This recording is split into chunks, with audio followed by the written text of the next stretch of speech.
സഞ്ചാരിയും വ്യാപാരിയുമായ ഒരറബിയുടെ കഥ നിങ്ങൾ കേട്ടിട്ടുണ്ടോ? ഒരിക്കൽ ആ സഞ്ചാരിയും വ്യാപാരിയുമായ അയാളുടെ ഒരു ഒട്ടകം കാണാതെ പോയി. മറ്റുള്ള എല്ലാ ഒട്ടകത്തെയും സുരക്ഷിത സ്ഥാനത്താക്കിയിട്ട് കാണാതെ പോയ ഒട്ടകത്തെ തേടി അയാൾ യാത്ര തിരിച്ചു. അങ്ങനെ പോകും വഴി എതിരെ ഒരു അറബി വരുന്നത് കണ്ടപ്പോൾ അയാളോട് അത്യുത്സാഹത്തോടുകൂടി അയാൾ ചോദിച്ചു, എൻ്റെ ഒരു ഒട്ടകത്തെ കാണാതെ പോയി, അങ്ങ് കണ്ടുവോ? അപ്പോൾ രണ്ടാമത്തെ അറബി പറഞ്ഞു, ഞാൻ അതിനെ കണ്ടിട്ടില്ല, പക്ഷേ ആ ഒട്ടകത്തിൻ്റെ ഒരു കാലിന് മുടന്തുണ്ട്. രണ്ടാമതായി അതിൻ്റെ ഒരു പല്ല് കൊഴിഞ്ഞതാണ്. മൂന്നാമതായി ആ ഒട്ടകത്തിൻ്റെ പുറത്ത് ഒരു ചാക്കിൽ സുഗന്ധവ്യഞ്ജനവും മറു ചാക്കിൽ പഞ്ചസാരയുമായിരുന്നു. ഇത് കേട്ടപ്പോൾ ഒട്ടകം നഷ്ടപ്പെട്ട സഞ്ചാരി അത്ഭുതപ്പെട്ടു. അതെൻ്റെ ഒട്ടകം തന്നെയാണ്. അപ്പോൾ രണ്ടാമത്തെ അറബി പറഞ്ഞു, സത്യമായിരിക്കും, പക്ഷെ ഞാൻ അതിനെ സത്യമായി കണ്ടിട്ടില്ല.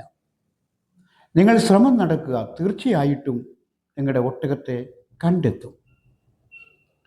അപ്പോൾ ആദ്യത്തെ സഞ്ചാരി ആയ വ്യാപാരി ചോദിച്ചു, താങ്കൾ ഇതെങ്ങനെ ഐഡൻറ്റിഫൈ ചെയ്തു എൻ്റെ ഒട്ടകത്തെ?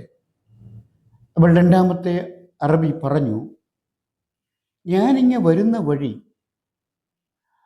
വിഹുലതയോടുകൂടി സഞ്ചരിക്കുന്ന ഒരൊട്ടകത്തിൻ്റെ കാൽപ്പാടുകൾ കണ്ടിരുന്നു. അങ്ങോട്ടും ഇങ്ങോട്ടും ശ്രദ്ധയില്ലാതെ സഞ്ചരിക്കുന്ന ഒരൊട്ടകത്തിൻ്റെ കാൽപ്പാട്. അപ്പോൾ ഞാൻ കണക്കാക്കി അത് കൂട്ടം തെറ്റിപ്പോയ ഒരൊട്ടകമായിരിക്കുമെന്ന്. രണ്ടാമതായിട്ട് ആ ഒട്ടകത്തിൻ്റെ 3 കുളമ്പുകളെ, കാൽപാദങ്ങളെ നന്നായിട്ട് മണ്ണിൽ താഴ്ന്നു കണ്ടുള്ളൂ.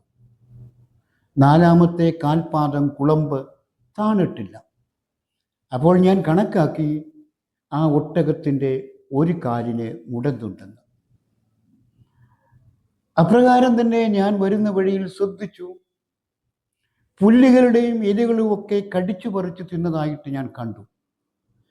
പക്ഷേ അതിലൊരു സ്പേസ്, ഒരു ഭാഗം പറിച്ചെടുക്കാതെ കിടക്കുന്നത് കണ്ടു, ആ ഇലയും പുല്ലിലും.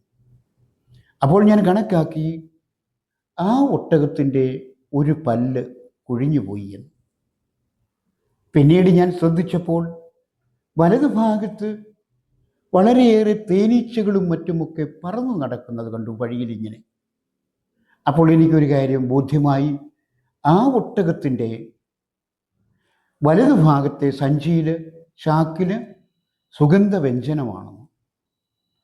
എന്നാൽ മറുഭാഗത്തെ വഴിയിൽ ഉറുമ്പുകൾ ഇങ്ങനെ വരി വരിയായി സഞ്ചരിക്കുന്നത് ഞാൻ കണ്ടു.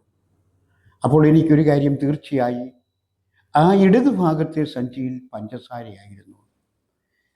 അതുകൊണ്ട് ഒരു കാര്യം തീർച്ചയാണ്, ഇത് തന്നെയാണ് നിങ്ങളുടെ ഒട്ടകമെന്ന് നിങ്ങൾ സമ്മതിച്ചല്ലോ. അപ്പോൾ ഈ വഴിയിൽ അത് പോയിട്ടുണ്ട്. നിങ്ങൾ യാത്ര എത്രയും വേഗം തുടരുക, നിങ്ങൾക്ക് നിങ്ങളുടെ ഒട്ടകത്തെ കണ്ടെത്തുവാൻ കഴിയും. ഞാനിവിടെ പറഞ്ഞു വരുന്നത്, ഈ രണ്ടാമത്തെ അറബി ഒരു സാധാരണക്കാരനായ അറബിയാണെന്ന് ഞാൻ കരുതുന്നില്ല.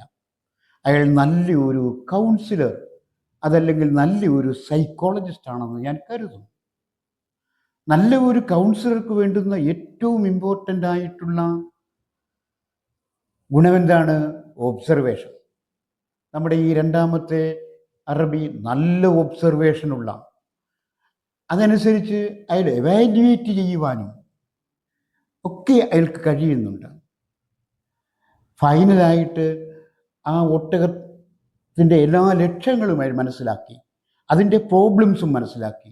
നല്ല ഒരു കൗൺസിലർക്കുണ്ടായിരിക്കേണ്ട ഏറ്റവും ഇമ്പോർട്ടൻ്റ് ആയിട്ടുള്ള ഗുണം ഈ രണ്ടാമത്തെ അറബിക്കുണ്ട്. നമ്മുടെ ജീവിതത്തിലും നമ്മൾ കൗൺസിലർ ആവുകയോ സൈക്കോളജിസ്റ്റ് ആവുകയോ എന്നുള്ളതല്ല, ജീവിതത്തെ വീക്ഷിക്കുവാനും അതനുസരിച്ച് വിലയിരുത്തുവാനും എവാലുവേറ്റ് ചെയ്യുവാനും ഒക്കെ നമുക്ക് കഴിയണം. നല്ല ഒബ്സർവേഷൻ കഴിവുള്ളവരായിരിക്കണം നമ്മൾ ഓരോരുത്തരും നിങ്ങൾ ഓരോരുത്തരും